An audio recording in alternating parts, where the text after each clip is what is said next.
வணக்கம்மா, எல்லாரும் நல்லா இருக்கீங்களா? வெல்கம் டு தமிழ்மா சமையல். இன்னைக்கு நாம பிரெட் அல்வா செய்ய போறோம். அதுக்கு தேவையான பொருட்கள்லாம் பார்த்துக்கலாம். ஒரு 12 ஸ்லைஸ் பிரெட் எடுத்து வச்சிருக்கேன். ஒரு 10 முந்திரி சின்ன சின்னதா கட் பண்ணி வச்சிருக்கேன். ஒரு 7 திராட்சை வச்சிருக்கேன். ஒரு 5 ஏலக்காய் வச்சிருக்கேன். 1/4 லிட்டர் பாலை திக்கா காய்ச்சி வச்சிருக்கேன், தண்ணி போடாம. 1/4 கிலோ சர்க்கரை வச்சிருக்கேன். பிரெட் ஸ்வீட் பிரெட்டா எடுத்துக்கணும். இந்த பிரெட்டை துண்டு துண்டா கட் பண்ணி மிக்ஸி ஜார்ல போட்டுக்கலாம்.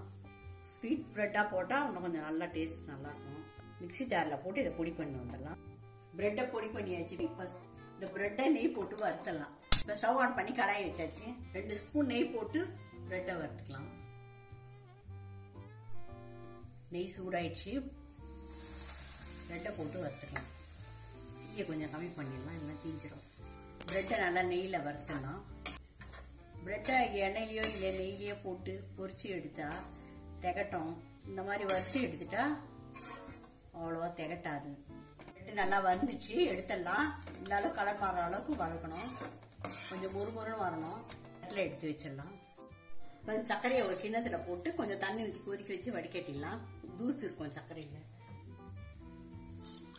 ஒரு 1/2 டம்ளர் தண்ணி ஊற்றிங்கன்னா போதும். ஸ்டவ் ஆன் பண்ணி இது கொதிச்ச பிறகு இந்த சர்க்கரை கரைஞ்சவனா வடிகட்டிக்கலாம். ஒரு ஸ்பூன் நெய் போட்டு முந்திரி திராட்சை எல்லாம் வறுத்தலாம்.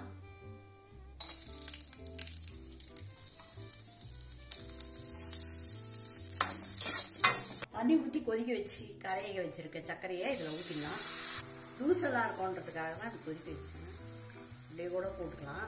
போட்டு 1/2 டம்ளர் தண்ணி ஊற்றிக்கலாம். பிடிச்சு வச்சிருக்க ஏலக்காவை போட்டுக்கலாம். லைட்டாக பிசு பிசுன்னு வந்தால் போதும். பாகு பதெல்லாம் தேவையில்லை இதுக்கு. இப்போ பிரெட்டை போட்டுடலாம். இதில் தீயை கம்மி பண்ணிட்டு பிரெட்டை போட்டுடலாம்.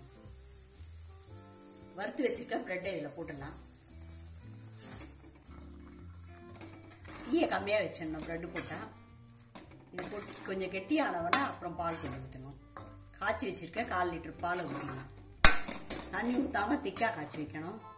சக்கரை பாகில் போட்டு கொஞ்சம் நேரம் இதே மாதிரி நல்லா கலக்கி விட்டுட்டு இருக்கணும். நல்லா அந்த சக்கரை பாகில் போட்டோம்னா கலர் மாறி வரும் பிரெட்டு. இந்த கலர் மாறி வர வரைக்கும் கலக்கிட்டு அப்புறமா நம்ம பால் ஊற்றிக்கலாம். காய்ச்சி வச்சிருக்க 1/4 லிட்டர் பாலை இப்போ ஊற்றிக்கலாம். தீயை கம்மியாக வச்சிடணும். தீ வச்சா அடி பிடிச்சோம், தீஞ்சிரும். இப்போ கடைசியாக ஒரு 2 ஸ்பூன் நெய் போட்டா போதும். இப்போ வறுத்து வச்சிருக்க முந்திரி திராட்சையை போட்டுடலாம். ஒரு 1/2 ஸ்பூன் நெய் போட்டு ஆஃப் பண்ணிடலாம். ஸ்டவ் ஆஃப் பண்ணிடலாம். சுவையான பிரெட் அல்வா ரெடி. நீங்களும் இதே மாதிரி செஞ்சு பாருங்க. பசங்கள்லாம் நல்லா விரும்பி சாப்பிடுவாங்க. இந்த வீடியோ பிடிச்சிருந்தா நம்ம சேனலுக்கு சப்ஸ்கிரைப் பண்ணி சப்போர்ட் பண்ணுங்கம்மா. நன்றி, வணக்கம்.